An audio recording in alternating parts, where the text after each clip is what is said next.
Guys ये रही learning assessment आपके सामने है। तो गाइस इसमें हमने फाइंड आउट करनी है जी power absorbed and power supplied by each source. Average power है तो बटे में 2 भी आएगा। तो गाइस सबसे पहले हमें क्या फाइंड आउट होनी चाहिए, इनकी करंट्स फाइंड आउट होनी चाहिए।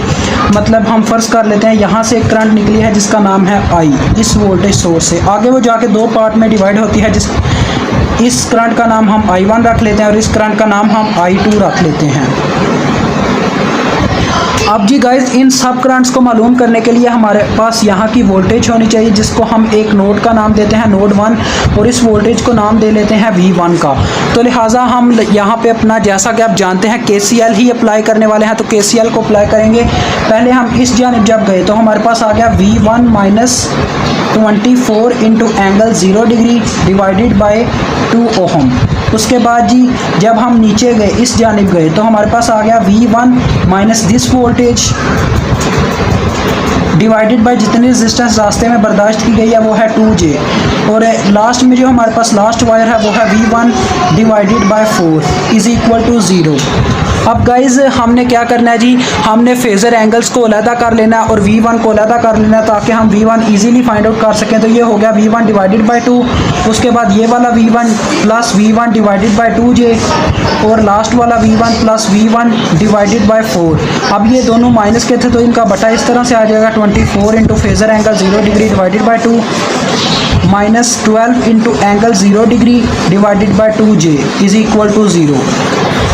अब गाइस हम इसमें से V1 को कॉमन ले लेंगे तो अब देखते जाएं 1 डिवाइडेड बाय 2 हो रहा है यहाँ पे तो वो हो जाएगा 0.5 और यहाँ पे हमारे पास है 1 डिवाइडेड बाय 2J तो हम इसको पहले फेज़र में ले जाएंगे 1 इंटू 0 एंगल डिग्री और 2J को हम जब लेके जाएंगे फेज़र में तो हमारे पास देखते हैं क्या होगा। आपने डायरेक्ट नहीं करना, इससे आपके साइन में परेशानी आ जाएगी और आपका सारा सवाल गलत हो जाएगा।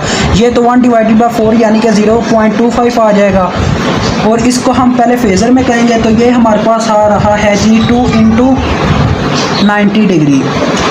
ये हमारे पास 2J को फेज़र में ले जाने के बाद आ रहा है और ये देखें 2 1s are 2 12s are और ये भी 2 1s are 2 6s are और J भी आगे कन्वर्जन करेगा। तो जैसा कि हमने 2J को यहाँ पे कन्वर्ट किया 2 इंटू एंगल 90 डिग्री है, यहाँ पे भी वही सीन होगा। अब ये दोनों उठ के उस साइड पे चले जाएंगे, ये आ जाएगा 12 इंटू एंगल 0 डिग्री पॉजिटिव हो जाएगा, ये भी positive plus 6 into angle minus 90 degree क्योंकि इसको जब हम कन्वर्ट करेंगे फेज़र में तो हमारे पास ये चीज़ आएगी तो 2 1s are 2 6s are हो जाएगा और एंगल 90 डिग्री का उठ के ऊपर जाके माइनस हो जाएगा। इतना करने के बाद जी आगे हम क्या करते हैं जी, आगे हम इसको पहले कर लेते हैं 1 डिवाइडेड बाय 2, ये हमारे पास आ गया 0.5, ये आ जाएगा 0.5 into angle minus 90 degree plus 0.25 और इनको भी हम कन्वर्ट कर लेंगे रियल पार्ट और इमेजिनरी पार्ट में तो ये आ जाएगा 12। अब हम इसको कन्वर्ट करते हैं तो ये हमारे पास क्या आता है जी, ये हमारे पास आएगा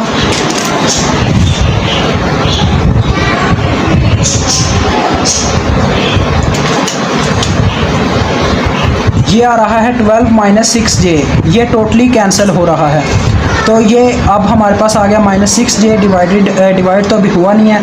अब हम यहाँ से आगे करते हैं V1 इंटू ये हो गया हमारे पास जी 0.75, ये दोनों आपस में ऐड हो गए रियल पार्ट और अगर हम इसको हल करते हैं तो ये हमारे पास क्या आता है ये देख लेते हैं जी हम।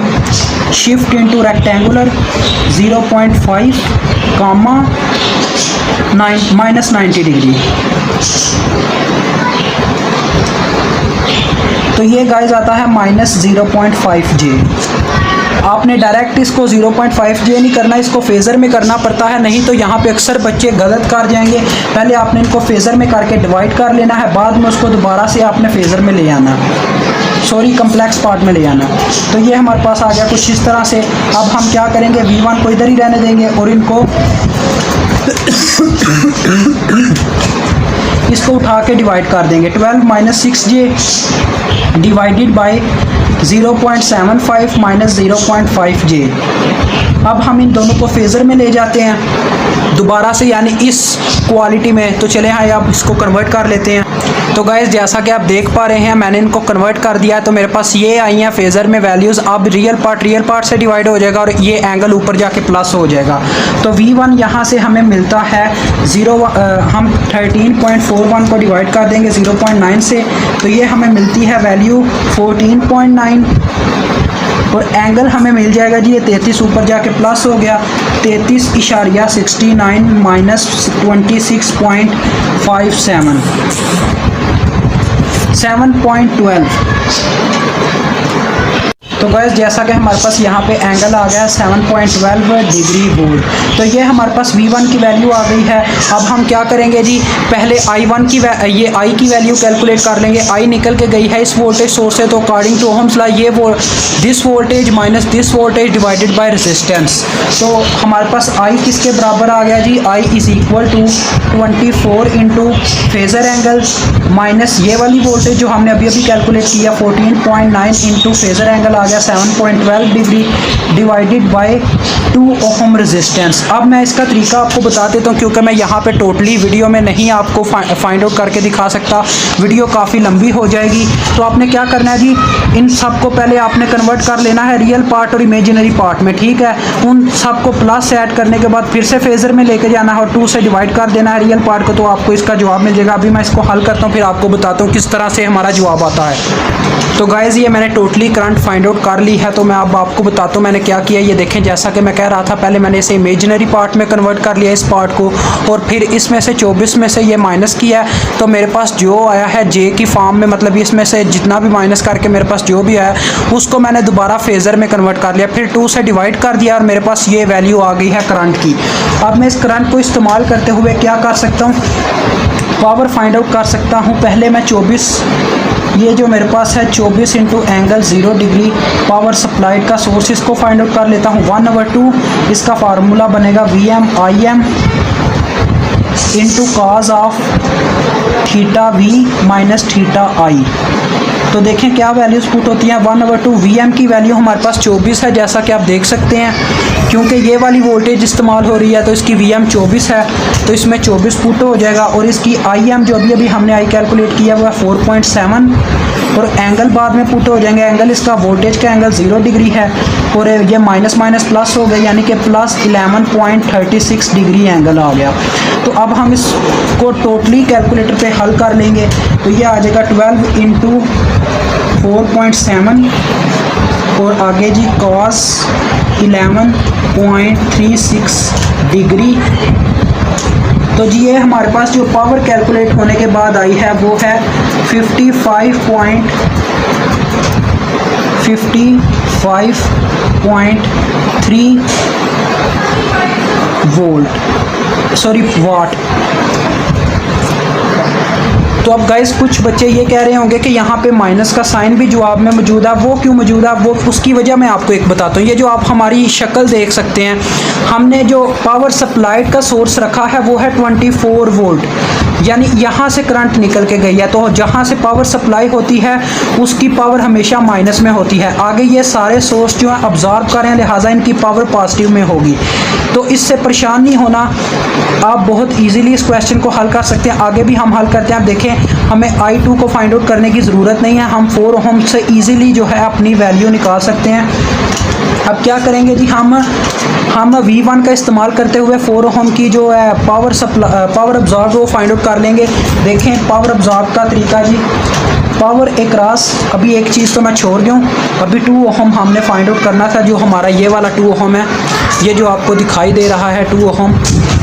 तो हमारे पास आ जाएगा जिसका फार्मूला पावर ये अब्जॉर्ब करा, तो A हम साथ में लिखेंगे 1/2 इंटू IM स्केयर साथ में R is equal to 1/2 IM square, यानी कि हमारी ये जो वैल्यू आई है 4.7, इसका स्केयर इंटू R की वैल्यू है हमारे पास 2, तो 2 तो कट गया जिससे, और जो इसका स्केयर आएगा वही हमारा आंसर होगा 4.7 का स्केयर, जो कि हमारे पास बराबर आता है जी 22.1 वाट।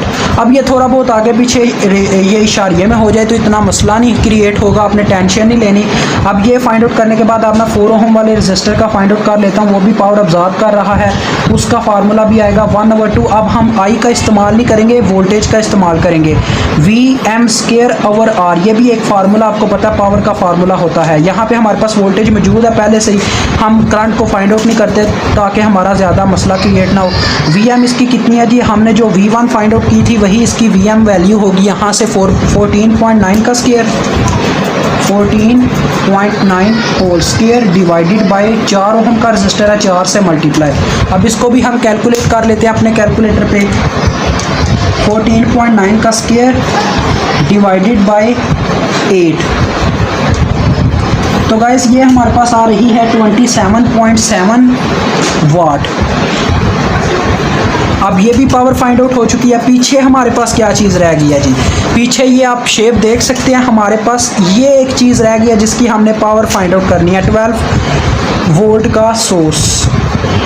तो इसको फाइंड आउट करने के लिए हमें I1 को फाइंड आउट करना पड़ेगा। लिहाजा I1 को फाइंड आउट करने का क्या तरीका, देखें V1 में से ये निकल के आ रही है, इस सोर्स में जा रही है, यानी कि I1 इज इक्वल टू, हमारे पास मैं यहाँ पे फार्मूला लिख रहा हूँ, V1 minus this voltage divided by resistance जो कि 2J है। तो ये आपने फाइंड आउट करनी है। आगे नेक्स्ट मैं आपको फाइंड आउट करके दिखाता हूँ नेक्स्ट पेज पे। तो ये मैंने फार्मूला लिख दिया।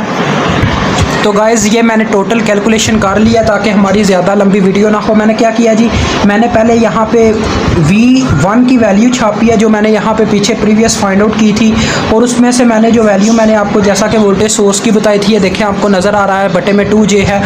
मैं इसको कन्वर्ट कर दिया मैंने रियल और इमेजिनरी पार्ट में, और ये इसका जो इमेजिनरी पार्ट है वो पहले से ही 0 है, सीधा सीधा 12 आ गया। फिर मैंने इसको कन्वर्ट किया इसमें जी, मतलब इसमें से ये माइनस हो गया, 12 ये आ गया हमारे पास ये। फिर हम इसको फेज़र में ले गया, नीचे वाले को भी हमने फेज़र में कर लिया है। रियल पार्ट से डिवाइड हो गया, और एंगल ऊपर जाके इसमें से मतलब -90 डिग्री जमा 33.55 डिग्री। तो ये हमारे पास निकला है। अब हमें I1 फाइंड आउट हो चुकी है, तो हम लिहाजा ये I2 थी, सॉरी मैं I1 लिखता गया हूँ, हमने I2 इसको नाम दिया, नहीं I1 नहीं है, बिल्कुल हम इस करंट की, ये सेंटर वाली करंट की बात कर रहे हैं, सेंटर वाली करंट की।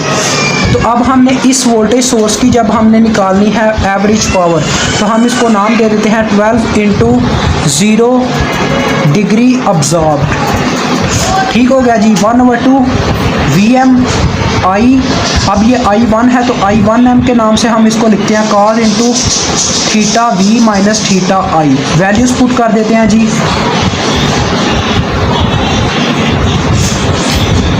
1/2 Vm की वैल्यू हमारे पास कितनी है जी, Vm की वैल्यू हमारे पास है यहाँ पे 12। I1m की वैल्यू है हमारे पास 1.67। cos थीटा V का एंगल 0 डिग्री है, और ये है हमारे पास करंट का एंगल जो इसमें से माइनस हो रहा है, यानी कि ये आ जाएगा 56.45 डिग्री। अब हम इसको टोटली फाइंड आउट कर लेते हैं। ये हमारे पास क्या निकल रहा है जी, 6 मल्टीप्लाई बाय 1.67 cos ऑफ 56.45। तो गाइस ये हमारे पास आया है 5.5 वाट, 5.5 वाट। तो इस तरह से जी हमारा ये टोटली क्वेश्चन हल होता है। मुझे उम्मीद है आपको समझ आ गई होगी। अल्लाह हाफिज़, अस्सलामु अलैकुम।